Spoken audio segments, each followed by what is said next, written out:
Here we are, Real Recovery Talk. I am your host, Tom Conrad. In today's episode, it is again just me, another short episode for you. In today's episode, what I wanted to talk about is doing good and feeling good. But first things first, thank you for watching on YouTube. Thank you for listening to the podcast version of this. If you find value in this content that we release, please feel free to share it with somebody that is struggling, whether it's yourself or a loved one, and share the episode.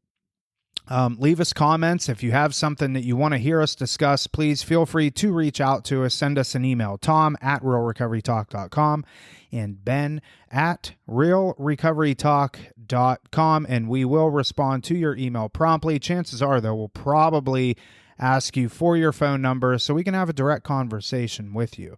So, got all that out of the way.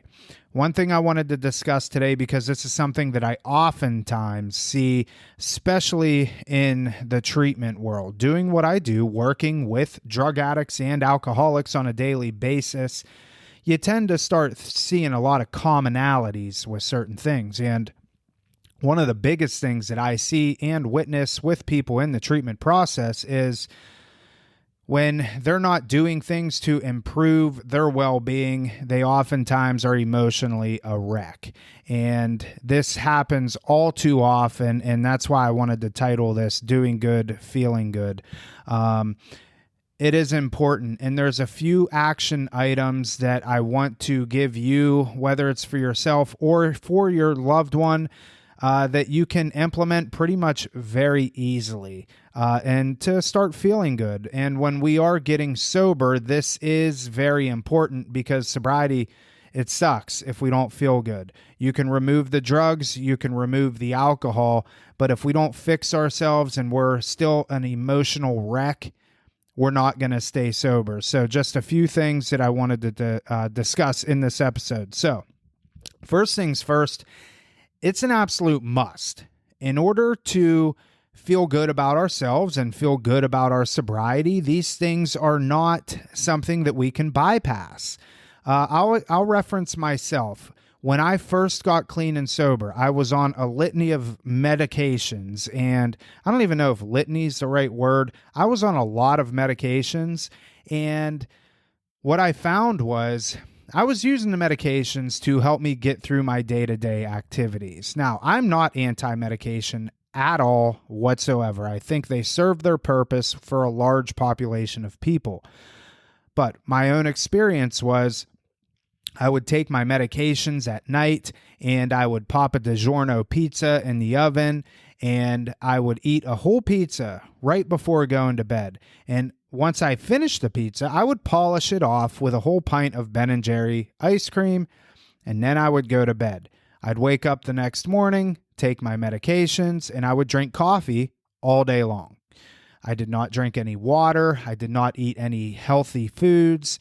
But, when it was time for me to take my night medications, my sleep meds, notoriously, I took my medications, started preheating the oven, would put my pizza in the oven. And this happened day in and day out. And this honestly, and I hate to say it, but this took place for a solid 6 months of my sobriety. But it wasn't until I actually ran out of my meds and I, being irresponsible, did not go and get a refill. I went a few days without having my meds because I was lazy and I didn't want to go get a refill. But I remember the day and I thought to myself, I haven't taken these meds for a few days and I don't feel terrible. Maybe this is something that I don't really need. And I would not suggest that to somebody. First off, I'm not a doctor. So do not go off of your meds just because you listen to this podcast and you think that it's a good idea. I knew that the medications that I were taking, it was simply for sleep. It wasn't antidepressants or antipsychotic medications or anything like that. It was simply for sleep. Point is, when I came off of these meds, I had more of a sense of freedom. I knew I didn't have to take a medication to go to sleep at night, and I implemented some things that would help me sleep in the evening. And the biggest thing that I implemented was reading. And when I started implementing reading at night, it helped me sleep. And you know what? The next morning when I woke up, I remembered what I read and I felt good. I had that sense of accomplishment that I had actually, one, not taken medications to go to sleep. Two, didn't eat a whole DiGiorno pizza. Three, didn't eat a pint of Ben & Jerry's ice cream. And four, I actually read something. I'm not a reader. I do not like reading. And full transparency, it's not something that I do on a nightly basis to this day, but it was something that it really helped me. In the beginning, I did good and I felt good. Okay. The second thing that I think is super important for people when getting sober in the very beginning is moving your body, exercising. I can't stress this enough. A lot of times, and I don't care how old you are or how underweight or overweight or whatever the case is, like it is important to have physical activity when getting sober. I've seen and I've witnessed people that take this to the absolute extremes. And there is a time and place where I do think people can abuse this and it becomes almost another addiction. I think it's something to recognize. But for the vast majority of people, they need to move more.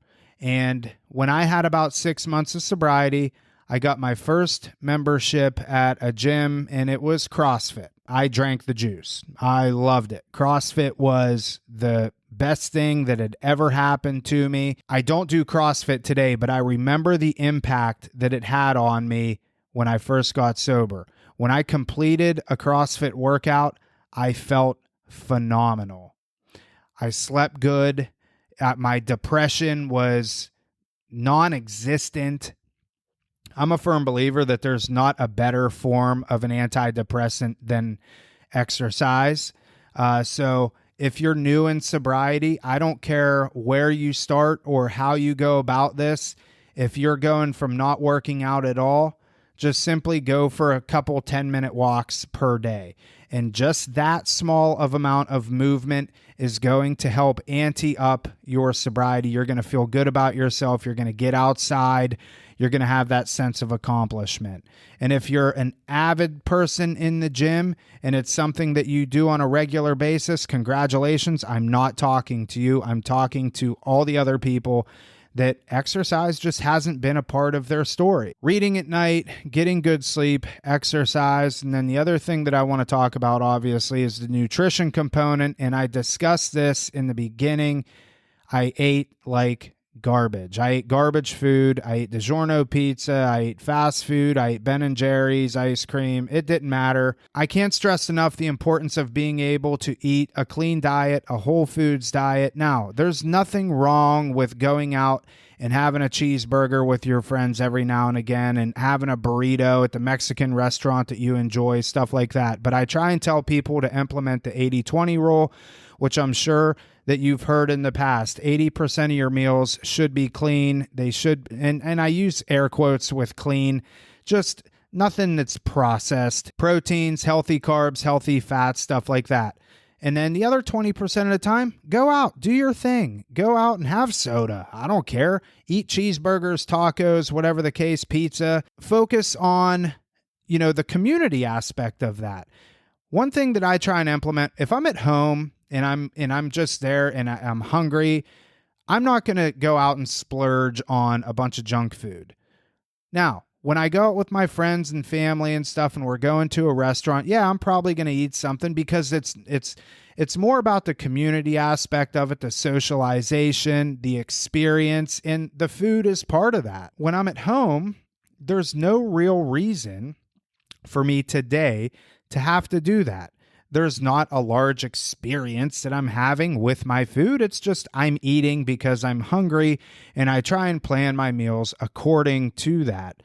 So those are 3 things that you can do very easily to start amplifying your sobriety and your recovery. And when you're new in this journey, it's vital. It is very important. I think these things are non-negotiables. And you will find quickly that if you can implement these, you're going to be okay. And if you're not new in your sobriety and you've somehow, you've been going along with this and you've had a hard time implementing exercise, healthy diet, good sleep patterns, stuff like that, focus on it. take some time for yourself, really just devote some time and energy and resources into these things. And I promise you that your sobriety will get better. So that is it for this episode of Real Recovery Talk. I know it was quick. I know that normally we do some longer ones, but I wanted to get this out because I thought it was really important. And ultimately, I want to help you